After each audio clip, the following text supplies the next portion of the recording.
یہ وہ ملک ہے جو کہ زراعت کے حوالے سے پہچانا جاتا ہے, ایگریکلچرل ملک کہا جاتا ہے, لیکن یہاں آئے دن کسان احتجاج کر رہے ہوتے ہیں, سڑکوں پر نکلے ہوتے ہیں, کبھی آلو جلاتے ہوئے نظر آتے ہیں, کبھی ماتم کرتے ہوئے نظر آتے ہیں. کیوں؟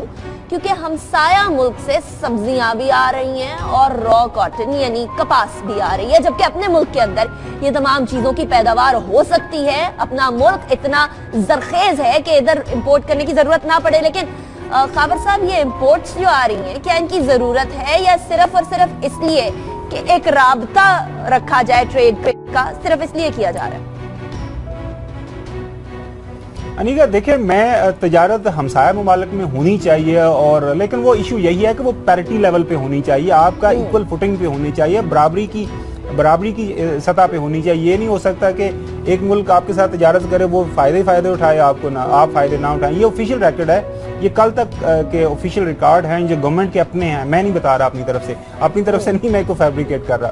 اس کے مطابق یہ ہے کہ آپ کا پچھلے سال آپ نے جو انڈیا کے ساتھ آپ نے جو ٹریڈ کی ہے, اس میں عام لوگوں کو سمجھنے کی یہ ہے کہ انڈیا نے ہمیں زیادہ چیزیں بیچی اور کم ہم سے, انہوں نے $2 بلین کا اراؤنڈ انہوں نے پروفٹ ہم سے کمایا ہے. ٹھیک ہے, اچھی بات ہے, آپ کیا کر ستے ہیں, ہماری گورنمنٹ سمجھتی ہے کہ یہی ہونا چاہیے.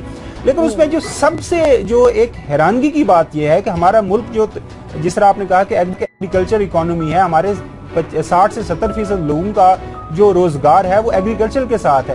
اب انڈیا سے جو کل لسٹ میں نے دیکھی ہے نیشنل اسمبلی میں, یہ اویلیبل ہے اس کی لائبریری میں, وہاں پہ آپ کاٹن منگا رہے ہیں. ایک زمانے میں کاٹن اور ٹیکسٹائل انڈسٹری میں پوری دنیا میں ہم لیڈ کرتے تھے, وہاں سے دالیں آ رہی ہیں, وہاں سے سبزیاں آ رہی ہیں, وہاں سے آپ کو ٹیکسٹائل مشینری آ رہی ہے, فارماسیوٹیکلز آ رہے ہیں, آپ یو نیم اینی تھنگ, سب کچھ آ رہا ہے. اچھی بات ہے, لیکن یہ ہے کہ آپ کیا بھجوا رہے ہیں. آپ اپنے ملک کے اندر جو وہی بات آ جاتی ہے کہ آپ یہ جو P M L N government یہ ہمیشہ کہتے ہیں کہ جی آپ ہمیں ووٹ دیں, ہم اس ملک کے اندر تجارتی سرگرمیاں کو بڑھائیں گے.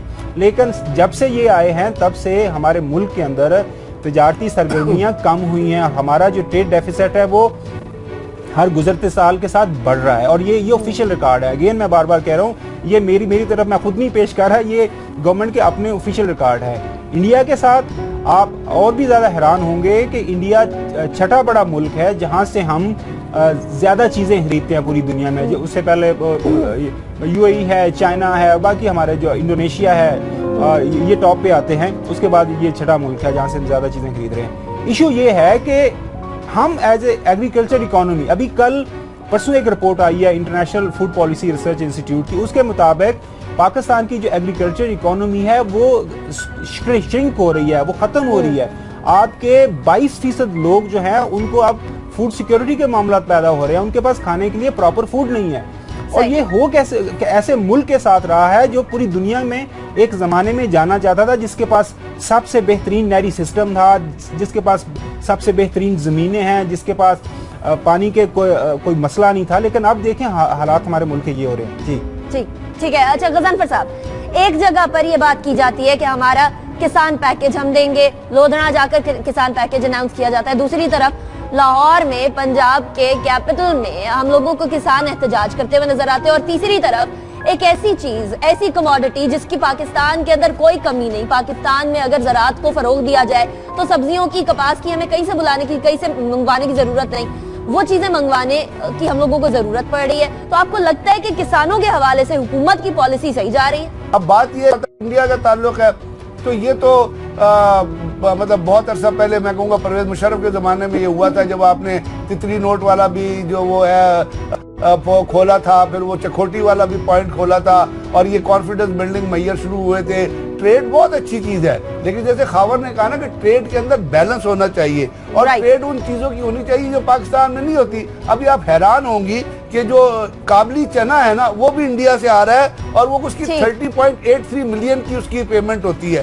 ساتھ انڈین را کاٹن کا جو اس نے ذکر کیا کہ اس کی 161.39 ملین جو ہے اس کی وہ جو ہے ڈالر جو ہے وہ ہم انڈیا کے ساتھ کر رہے ہیں. وہ تو چھوڑے, آپ کا اسکمڈ ملک پاؤڈر جو آپ کے ملک میں بہت اویلیبل ہے, وہ بھی آپ وہاں سے کوئی 21.3 ملین کا بنا, اسی کا آپ کمپیئر کریں آپ پاکستان کے ساتھ تو آپ کو پتہ چلے گا کہ پاکستان کی اگر وہاں سے انڈیا را کاٹن آ رہی ہے 161.39 ملین ڈالر کی, تو یہاں سے جو جا رہی ہے وہ 42.4 ملین ڈالر جا رہی ہے.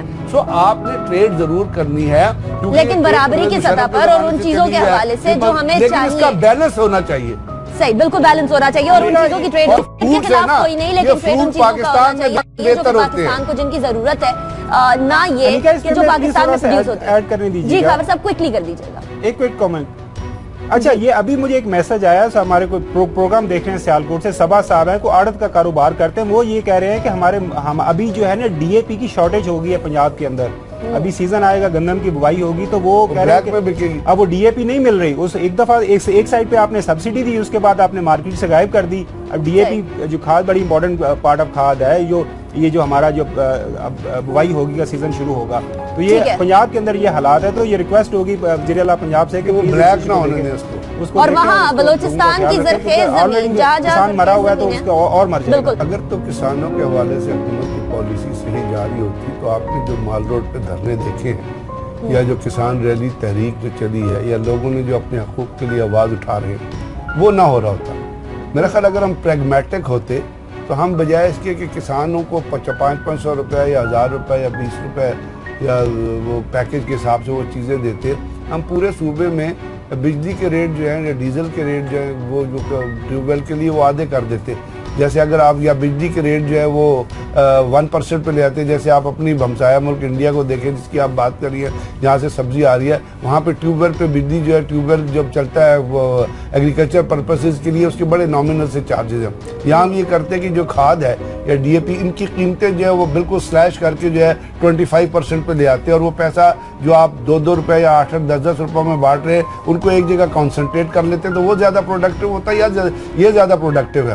تو بات یہ ہے کہ ایک تو یہ ہے کہ آپ کی پروڈکٹیوٹی لیول تو بہت زیادہ ہے, کسان جو کچھ پروڈیوس کر رہا ہے اس میں آپ کو پتا ہے کہ پاکستان جو ہے وہ بالکل سیلف سفیشینٹ ہے. آپ کے پاس بلکہ اتنا سیلف سفیشینٹ ہے کہ آپ حیران ہوں گی کہ آپ کے پاس گڈاؤنز نہیں ہیں چیز کو مینٹین کرنے کے لیے. آپ ذرا پچھلے سالوں کی رپورٹس پہ جائیں تو آپ کو پتا چلے گا کہ گندم جو ہے وہ باہر پڑے خراب ہو گئی ہے, یا چاول جو ہے وہ باہر امپورٹ نہیں ہو سکا ہے. اگر گورنمنٹ اتنا کسانوں کو اورینٹیشن ہوتی تو گورنمنٹ کو چاہیے تھا کہ جو چاول تھا نا جو پچھلے سال کا, یہ پورے کا پورا اپنی کاسٹ پہ کسانوں سے خرید لیتی, ان کو پیمنٹ کر دیتی پیسہ, اور پھر اس کو خود جو ہے باہر ایکسپورٹ کرتی. لیکن کیا یہ ہوا؟ بات یہ ہے کہ پالیسیز ہونی چاہیے, ایک کلیکٹیو لیول پہ بننی چاہیے, اور ان کے اندر مستقبل کا بھی لوگ رول گئے اس دفعہ, ان کا چاول نہیں بک سکا. اگر آپ کی ذہن میں ہو تو اگر گورنمنٹ وہی پیکج دینے کے بجائے اگر صرف گورنمنٹ سارا چاول خرید لیتی نا اور پھر اس کو ایکسپورٹ کرتی تو کسان کو اس کی پرائز مل جاتی. خاور صاحب, پنجاب میں یہ حال ہے جہاں بلوچستان میں زرخیز زمینیں وہاں تک پانی نہیں پہنچایا جا رہا. یہ حال ہے فی الحال ایک ایسے ملک کا جو کہ زراعت کے حوالے سے چلتا ہے, کیونکہ سڑکوں کی طرف دھیان ہے, کیونکہ لمبی کرنے کے لیے, طویل کرنے کے لیے سڑکیں, ان کے اوپر پیسہ لگایا جا رہا ہے. بلڈنگز کی بات کی جا رہی ہے, اور ابھی ایک ایسی بلڈنگ کا بتاؤں گی جو کہ آپ حیران رہ جائیں گے. اسٹیٹ گیسٹ ہاؤس بننے والا ہے اسلام آباد میں, اور اسٹیٹ گیسٹ ہاؤس پہ اسٹیٹ کے پیسے لگیں گے, اور رہے گا کون خاور صاحب یہ بھی بتائیے گا. فورن آفس یہ بنا رہا ہے, یعنی فورن ڈگنیٹریز آ کر ادھر رہیں گے. ہم لوگ جب باہر جاتے ہیں اپنے پیسوں پر, ہمارے وزیر اعظم رہتے ہیں ملک کے پیسوں کے اوپر, والڈ آف اسٹوریا میں رہتے ہیں, یہاں state guest house foreign office کو بنانے کی کیا ضرورت پڑی ہے؟ اگر اس کا تھوڑا سا کانسیپٹ میں جائے تو کانسیپٹ تو تھوڑا سا سمجھ میں آتا ہے کہ ٹھیک ہے آپ ایک اچھا سا اسٹیٹ گیسٹ ہاؤس بنا دیں, آپ کی جو فورن ڈگنیٹریز آتے ہیں بجائے ان کو 5 اسٹار 7 اسٹار ہوٹل میں رکھنے, وہاں پہ ایک اپنی گورنمنٹ کا اپنی بلڈنگ کو وہاں پہ رکھیں. لیکن وہ مقصد جو مسئلہ وہی ہے کہ آپ کو جس مقصد کے لیے پیسہ انویسٹ کرتے ہیں وہ مقصد پورا نہیں ہوتا.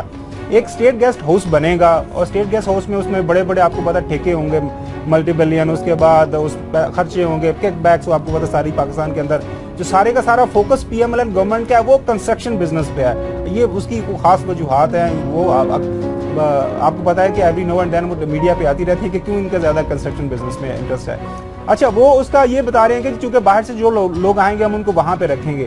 ابھی یاد ہوگا کہ جو ابھی خبریں چل رہی ہیں کہ سارک کانفرنس کے لیے انہوں نے 40 BMW یہ مرسیڈیز کاریں منگائی تھی بام پروف, اس پہ ہر کار پہ کوئی 12 کروڑ کا خرچہ آیا تھا. وہ ابھی سنا ہے کہ وہ کاریں وہ سارک کانفرنس تو نہیں ہوئی, اب وہ کاروں پہ